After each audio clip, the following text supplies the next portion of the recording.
नमस्कार साथियों, मेरा नाम है आर के सिंह। संस्कृति पीसीएस यूट्यूब चैनल के मध्य प्रदेश श्रृंखला में आप सभी का स्वागत है। इस श्रृंखला के क्रम में आज हम जिस टॉपिक की चर्चा करने वाले हैं उसमें हम मध्य प्रदेश की जो महत्वपूर्ण जनजातियां हैं उन जनजातियों के ऊपर बात करेंगे। उनसे जुड़ी जो भी महत्वपूर्ण बातें हैं उन पर एक एक करके चर्चा करेंगे और ये आपके एग्जाम के दृष्टिकोण से महत्वपूर्ण हो जाता है। तो चलिए आज बात करते हैं। चर्चा में आगे बढ़ने से पहले आप सभी के लिए एक महत्वपूर्ण सूचना है। यूपी लेखपाल का कंप्लीट बैच संस्कृति आईएएस के द्वारा स्टार्ट किया जा रहा है। इसकी जो कक्षाएं हैं ये 15 जनवरी 2026 से स्टार्ट की जाएंगी। कोर्स के जो फीचर्स है वो दिए गए हैं। विशेष ऑफर संचालित किया जा रहा है जिसके तहत प्रारंभिक 100 स्टूडेंट को विशेष फी में छूट दी जाएगी। और भी कोई जानकारी चाहिए तो नीचे दिए गए नंबर पर कॉल करके जानकारी प्राप्त कर सकते हैं या फिर संस्कृति आईएएस की जो ऑफिशियल वेबसाइट है यहाँ विजिट करके भी जानकारी प्राप्त कर सकते हैं। अब बात करते हैं जनगणना 2011 के आधार पर मध्य प्रदेश में जो भी अनुसूचित जातियां हैं, जनजातियां हैं, उनसे संबंधित जो आंकड़े आए थे, क्योंकि अभी नया जो सेंसस है उसके आंकड़े नहीं आए हैं। हो सकता है कि अप्रैल के बाद बहुत संभावना है कि नए आंकड़े जारी होने शुरू हो जाएंगे, लेकिन अभी तक देखेंगे तो जो 2011 का सेंसस है उसी के आंकड़े के आधार पर आपको पढ़ना है। राज्य की कुल जनसंख्या में अनुसूचित जाति का जो प्रतिशत है वो 15.6% है। राष्ट्रीय स्तर पर अनुसूचित जाति का जो प्रतिशत है वो 16.6 है। अनुसूचित जाति का सर्वाधिक जो प्रतिशत वाला जिला है वो उज्जैन है। ये कई बार आपके एग्जामों में पूछा गया है। अनुसूचित जाति का जो न्यूनतम प्रतिशत वाला जिला है ये झाबुआ है। ये भी कई एग्जामों में लगातार पूछा जा रहा है। सर्वाधिक अनुसूचित जाति जनसंख्या वाला जिला इंदौर है। न्यूनतम ये आपके लिए और भी महत्वपूर्ण है क्योंकि डेवलप डिस्ट्रिक्ट है, लेकिन इसके बावजूद सर्वाधिक अनुसूचित जाति जनसंख्या यहाँ पर देखने को मिली है। न्यूनतम अनुसूचित जाति जनसंख्या वाला जो जिला है वो झाबुआ है। पर जो भी संख्या वो आप देख सकते हैं। राज्य की कुल जो जनसंख्या है उसमें अनुसूचित जनजाति का जो प्रतिशत है वो 21.1% है और राष्ट्रीय स्तर पर जो भी अनुसूचित जनजाति है उसका जो प्रतिशत है वो 8.14% है। अनुसूचित जनजाति का सर्वाधिक प्रतिशत वाला जो जिला है वो अलीराजपुर है और अनुसूचित जनजाति का न्यूनतम प्रतिशत वाला जो जिला है ये भिंड है। तो आपको अधिकतम और न्यूनतम दोनों ही देखना है। न्यूनतम अनुसूचित जनजाति जनसंख्या वाला जो जिला है वो भिंड है। राज्य की सबसे बड़ी जो अनुसूचित जाति है वो कौन सी है तो वो चमार है। राज्य की सबसे बड़ी अनुसूचित जनजाति जो है वो भील है। ये सारे फैक्ट आपको बार बार एग्जामों में पूछे जाते हैं, इनको ये रट लेना है। केंद्र के द्वारा घोषित विशेष पिछड़ी जनजाति की बात करेंगे। इसमें 3 जनजातियों को शामिल किया गया है। मोस्ट इंपॉर्टेंट है, बैगा है, सहरिया है और भारिया है। तो मध्य प्रदेश के संदर्भ में अनुसूचित जो जनजातियां हैं उनकी जनसंख्या पूरे भारत में सबसे अधिक है। दूसरी तरफ देखें कुछ महत्वपूर्ण जो जनजातियां उनके बारे में हम बात करेंगे। भील महत्वपूर्ण है। मध्य प्रदेश की सबसे बड़ी और भारत की तीसरी सबसे बड़ी जनसंख्या वाली जनजाति है। गुंदपा के द्वारा कथा सरिता सागर में भील शब्द का पहली बार प्रयोग देखने को मिलता है और इसकी जो उत्पत्ति है ये तमिल भाषा के बिलुवर यानी धनुष से मिलती है। इनका सर्वाधिक जो जनसंख्या है वो मध्य प्रदेश के किन जिलों में है तो उसमें झाबुआ है, अलीराजपुर है, खरगोन है, बड़वानी है और रतलाम है। प्रमुख जो भाषा है इनकी भीली है, मिक्स टाइप की है। उपजातियां इसमें अगर देखेंगे तो बरेला है, रथियास है, भिलाला है, पटलिया है, बैगास है। त्यौहार जो इनसे संबंधित है जिनको ये सेलिब्रेट करते हैं भगोरिया है, जात्रा है, गल है, चलावड़ी है। नृत्य जो ये करते हैं भगोरिया, डोहा, घूमर, गौरी, बड़वा। प्रजाति की बात करेंगे, किस प्रजाति से इनका संबंध माना जाता है तो प्रोटो ऑस्ट्रेलॉइड प्रजाति से इनका लिंकअप माना जाता है। समाज की बात करें तो इनका जो समाज है वो पितृसत्तात्मक है, यानी पिता मुख्य भूमिका में होता है। जो परिवार होता है इनका वो कंबाइंड फैमिली को ये प्रीफर करते हैं। दूसरी तरफ देखेंगे इससे जुड़े हुए जो भी महत्वपूर्ण तथ्य है, विवाह की बात करेंगे, गंधर्व विवाह, नियमित विवाह, हरण विवाह, अलग अलग जो विवाह है वो इनमें प्रचलित है। कन्या मूल्य देने की प्रथा इनमें देखने को मिलती है। पेशे के रूप में कृषि, पशुपालन, लकड़ी इकट्ठा करना, श्रम, ऐसे क्षेत्रों से ये जुड़े हुए हैं। मैदानी भागों में की जाने वाली जो कृषि है उसे दजिया कहा जाता है, उससे भी ये जुड़े हुए हैं। पहाड़ी वनों को जलाकर की जाने वाली जो कृषि है वो चिमाता कहलाती है और भीलों का विश्व प्रसिद्ध जो भित्ति चित्र है वो पिथौरा यानी कि जो श्रेष्ठ कलाकार वहाँ पर देखने को मिलता है। और भीलों का जो मकान है उसे कू बोला जाता है।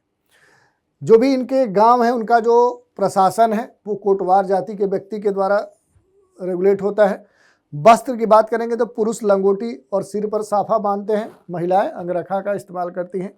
प्रमुख जो व्यक्तित्व हैं वो टंट्या भील, रघुनाथ मंडलोई और भीमा नायक। अंग्रेजों के विरोध देखें तो भीमा नायक ने बड़ा संघर्ष किया था। एक और जनजाति है भगोरिया। अब भगोरिया थोड़ा उत्सव के बारे में हम देख लेते हैं क्योंकि यहाँ से प्रश्न पूछे जाते हैं। क्या है उत्सव? तो देखिए ये बड़ा ही महत्वपूर्ण है सांस्कृतिक दृष्टिकोण से देखेंगे। ये जो उत्सव है ये जनजातीय समुदायों के बीच में सांस्कृतिक आदान प्रदान का एक प्रमुख माध्यम है।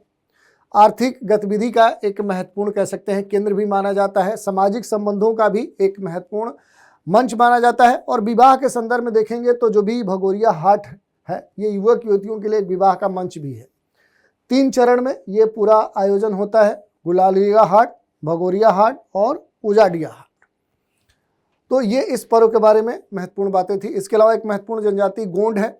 मध्य प्रदेश की दूसरी सबसे बड़ी जनजाति है और भारत की सबसे बड़ी जनजाति मानी जाती है। इस शब्द की जो उत्पत्ति है ये तेलुगु भाषा के शब्द कोंड से है, यानी पहाड़ इसका मीनिंग होता है। सर्वाधिक जो संकेंद्रण है ये किन जिलों में है? तो आप देख सकते हैं बैतूल, छिंदवाड़ा, होशंगाबाद, सागर, दमोह, जबलपुर, जो मंडला है, बालाघाट, ऐसे डिस्ट्रिक्ट में ये मुख्य रूप से ये जनजाति की जो जनसंख्या वो देखने को मिलती है। कि जो भी कृषि है, वनोपज है, शिकार है, वो इनकी महत्वपूर्ण एक्टिविटीज है। पारंपरिक जो कृषि है वो ये करते हैं, दहिया खेती जिसे कहा जाता है। हरण विवाह, विधवा विवाह, सेवा विवाह, विनिमय विवाह इस जनजाति में पॉपुलर है।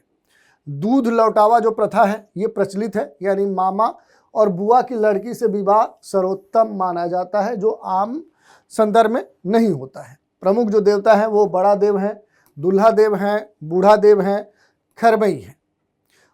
भूत प्रेत और जादू टोने में ये जो गोंड जनजाति है ये बहुत अधिक एक तरह से विश्वास करती है।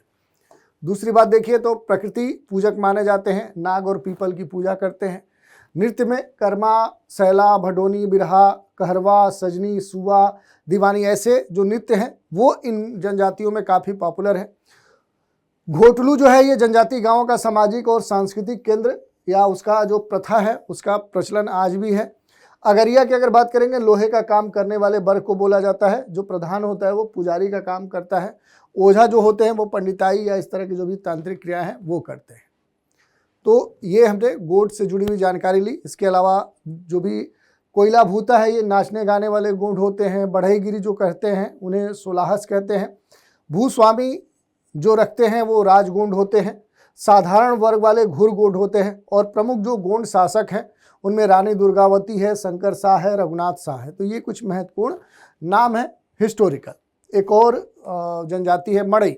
मड़ई की बात करें तो मड़ई जो है ये मड़ई मेला छत्तीसगढ़ की आदिवासी जो संस्कृति है उसका एक जीवंत उदाहरण है।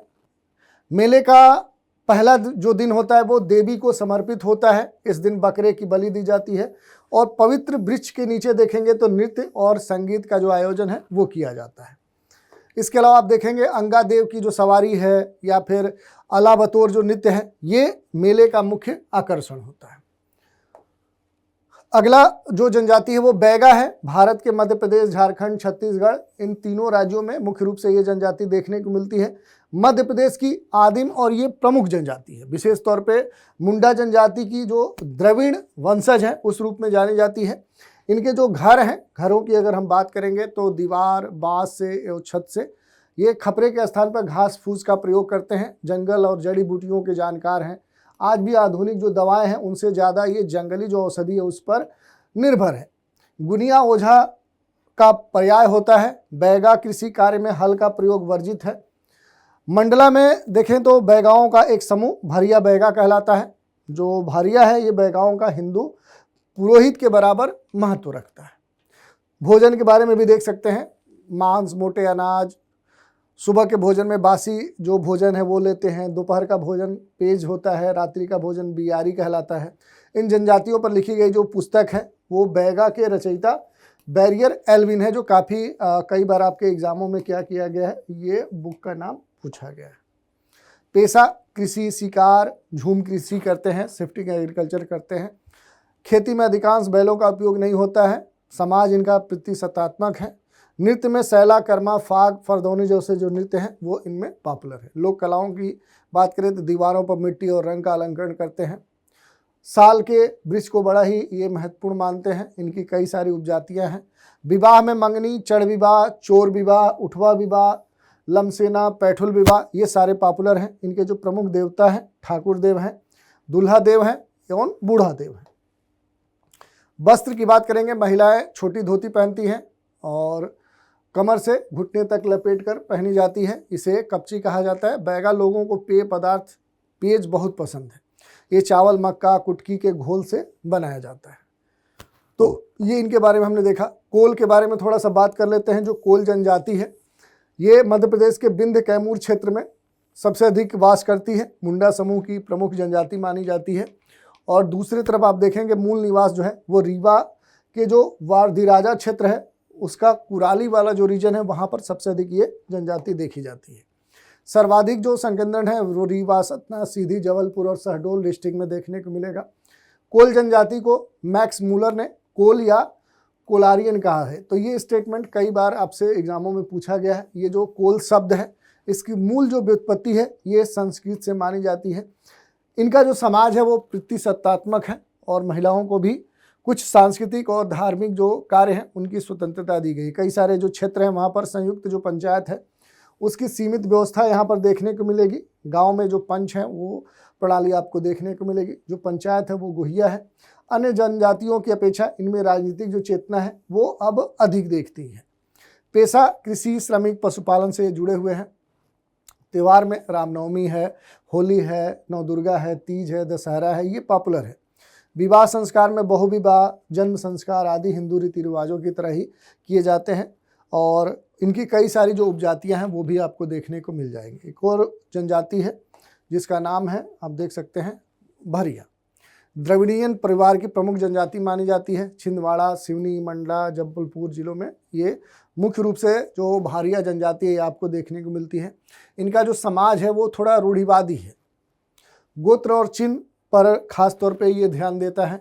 जो भी इनके चीफ मुखिया होते हैं वो पटेल, अन्य प्रमुख सदस्य परिहार, भुमला और कोटियारे होते हैं। विवाह में मंगनी और बारात विवाह इनमें पॉपुलर है। लामसेना विवाह है, राजीबाजी विवाह है, विधवा विवाह है, ये सारे पॉपुलर है। चूड़ी प्रथा इनमें काफ़ी पॉपुलर है। नृत्य में देखेंगे तो सैतम, भडम, सैला, कर्मा इनके प्रमुख नृत्य हैं। लोक कला में भरिया की जो कला है ये परंपरा में संगीत, नृत्य के साथ शिल्प कला और चित्रकला भी काफ़ी पॉपुलर है। पेशा सामान्य जड़ी बूटी इकट्ठा करना, लघु वनोपज, अस्थाई जो खेती है, ये सारे इनकी एक्टिविटी है। इसके अलावा अगर आप देखेंगे तो भूमिया, पंडो, भुइहार इनकी उपजातियां हैं। त्यौहार में देखेंगे बिद्री पूजा, जवारा, नवाखानी, होली, दिवाली, ये प्रमुख इनके फेस्टिवल है। कर्मा, वड़म, सैला, सैतम ये सारे इनके नृत्य हैं। इनको आप देख सकते हैं। इनके जो भी प्रमुख देवता होते हैं अंबिका, शीतल, बैराह हैं। पतालकोट में लगभग 90% आबादी भरिया जनजाति की है। 81 की गणना में पतालकोट की भरिया जनजाति को जंगलियों को भी जंगली कहा गया था। निवास स्थान ढाना। एक और जनजाति है जिसका नाम सहरिया है। भौगोलिक वितरण की बात करेंगे तो मध्य प्रदेश के उत्तर पश्चिम क्षेत्र में खासतौर पर शिवपुरी, गुना, मुरैना, राजगढ़, रायसेन, विदिशा जैसे डिस्ट्रिक्ट में ये वास करती है। इनका ग्वालियर संभाग में सर्वाधिक संकेंद्रण देखने को मिलता है। अगर इस जनजाति की सांस्कृतिक विशेषताओं की बात करेंगे, कला और संस्कृति की, तो समूह जो इनका होता है वो कला और संस्कृति में संपन्न है, जिसकी कथाएं, गीत, पहेलियाँ, कहावतें लोक संस्कृति का महत्वपूर्ण हिस्सा है। धार्मिक मान्यता की बात करेंगे तो इनकी धार्मिक जो मान्यता है वो हिंदू समाज जैसी ही है, लेकिन इनकी एक विशेष परंपरा गोदना गुदाने की है जो काफ़ी पॉपुलर है। आभूषण की अगर बात करेंगे, पुरुष महिला दोनों आभूषण पहनते हैं और महिलाएं गोदना या जिसे आज के ज़माने में टैटू कहते हैं वो गुदवाते हैं। परंपरागत इनका काम है शिकार, वनोपज, कृषि, मजदूरी, और इनसे ही ये अपना आजीविका करते हैं। वनोपज को बेचते हैं, जड़ी बूटियों का संग्रह करते हैं। सामाजिक अगर इनके संरचना की बात करेंगे, परिवार की बात करेंगे, तो मुखिया पटेल होता है जिसे परंपरागत रूप से वंशानुगत रूप से नियुक्त किया जाता है। समाज में भूमि समाज के कार्यों को निष्ठा से करने वाला व्यक्ति प्रधान कहलाता है। और पितृसत्तात्मक जो सहरिया जनजाति है, इसकी पारिवारिक जो भी इकाई होती है वो कुटुंब होती है, और ये मूल रूप से पितृसत्तात्मक होता है। सामाजिक धार्मिक जो गतिविधियां हैं, जिसमें लोक जो कथात्मक पहेलियां हैं, राम जन्म, गोठ लीला, पांडवों की कथा, ये सब पॉपुलर है। लहंगी जो नृत्य है वो भी इस जनजाति में काफ़ी पॉपुलर है। और समाज के स्तर पे देखेंगे तो पहले ये जनजाति शिकार संचयन से जीवन यापन करती थी, लेकिन अब ये धीरे धीरे कह सकते हैं कि किसानी या मजदूरी क्षेत्र में ज़्यादा आगे बढ़ चुकी है। और भी जनजातियां हैं, जैसे पारधी शिकारी जनजाति है, और ये जो शब्द है ये मराठी जो वर्ड है उससे लिया गया, पारद, जिसका महत्वपूर्ण जो अर्थ होता है वो शिकार या हंटिंग होता है। पारधी और शिकारी में जो अंतर है कि शिकारी बंदूक का उपयोग करते हैं, जबकि पारधी शिकार करने के लिए जाल का प्रयोग करते हैं। तो ये आपको ध्यान देने वाली बात है। इसके उपभेद भी आप देख सकते हैं, कई बार यहाँ से प्रश्न बन जाता है। इसके अलावा इनसे जुड़ी हुई जो भी इनकी बहेलियाँ जो है या धार्मिक जो मान्यताएं हैं। भौगोलिक अगर वितरण की बात करेंगे तो भील पारधी मुख्य रूप से रायसेन और भोपाल और जो सीहोर जिले हैं वहाँ पर इनका संकेंद्रण है, और ये आपसे कई बार पूछा भी गया है। दूसरी बात देखिए, अगरिया जो है, अगरिया जनजाति की अगर बात करेंगे तो ये मुख्य रूप से आप देखेंगे कि गोंड जनजाति वाले क्षेत्रों में ये पाए जाते हैं, मतलब वहाँ पर इनका संकेंद्रण है। मुख्य रूप से मध्य प्रदेश के शहडोल, मंडला, छत्तीसगढ़ के दंडकारण्य डिस्ट्रिक्ट में इनका संकेंद्रण है। और मूल रूप से ये जो जनजाति है ये लौह अयस्क को साफ करके लौह धातु का निर्माण करती है, जो आदिम काल से इनकी क्या है, एक ट्रेडिशनल एक्टिविटी के तौर पे जानी जाती है। धार्मिक जो मान्यताएं हैं उस पर अगर हम बात करेंगे तो इनके प्रमुख जो देवता है उन्हें लोहासुर कहते हैं। इनका निवास धधकती हुई भट्टियों में माना जाता है। भोजन में मोटे अनाज या सभी प्रकार के जो मांस हैं उनका ये सेवन करते हैं। सुअर का मांस ये विशेष चाव से खाते हैं। सामाजिक जो भी इनकी प्रथाएं हैं, विवाह में वधु शुल्क देने का प्रचलन है, समाज में विधवा विवाह स्वीकृत है, और विवाह में विशेष जो प्रथाएं हैं वो भी इनमें पॉपुलर है। इसके अलावा अगर हम बात करें खैरवार की, तो मुंडा जनजाति समुदाय की ये जनजाति मानी जाती है। बिंद क्षेत्र और मंडला में इनका सबसे अधिक निवास है। कत्था निकालने के कारण इस जनजाति का उपनाम जो है वो खैरुआ हो चुका है। मूल जो निवास है वो कैमूर पहाड़ी वाला जो क्षेत्र है वहाँ पर ये देखने को मिलती है। इसके अलावा आप देखेंगे पनिका पनका कबीरपंथी यानी द्रविड़ समुदाय की ये मुख्य जनजाति है। बिंद क्षेत्र और छत्तीसगढ़ में इनका कह सकते हैं कि संकेंद्रण है। कबीर पंथ से ये जुड़े हुए हैं। मदिरा मांस इत्यादि से ये परहेज करते हैं। बंजारा जो जनजाति है इसकी अगर हम बात करेंगे तो भारत की प्राचीन जनजाति और घुमंतू जनजाति के रूप में जानी जाती है। निमाड़, मलवा और मंडलों ऐसे क्षेत्रों में अस्थायी रूप से ये देखे जा सकते हैं। राजस्थान में ये बड़ी संख्या में देखने को मिलते हैं, जहाँ पर रहन सहन, वेशभूषा, राजस्थानी जो संस्कृति है उससे ये खास तौर पे प्रभावित है। महिलाओं के द्वारा सौंदर्य जो प्रसाधन है उसका जो प्रयोग है वो खूब किया जाता है। इनका उल्लेख भी अलग अलग स्तरों पे अलग अलग समय काल में भी देखा गया है। नृत्य भी इनके पॉपुलर रहे हैं। पेशा, त्यौहार, काफिला जो है वो बहुत सारे जगहों पर आपने देखा होगा। इसके अलावा कोरकू की अगर हम बात करें तो कोरकू भी काफ़ी पॉपुलर है। मुख्य रूप से इनका जो निवास है वो दक्षिण जिलों में होशंगाबाद, बैतूल, छिंदवाड़ा, हरदा और पूर्वी जो निमाड़ है वहाँ पर ये जनजाति देखने को मिलती है।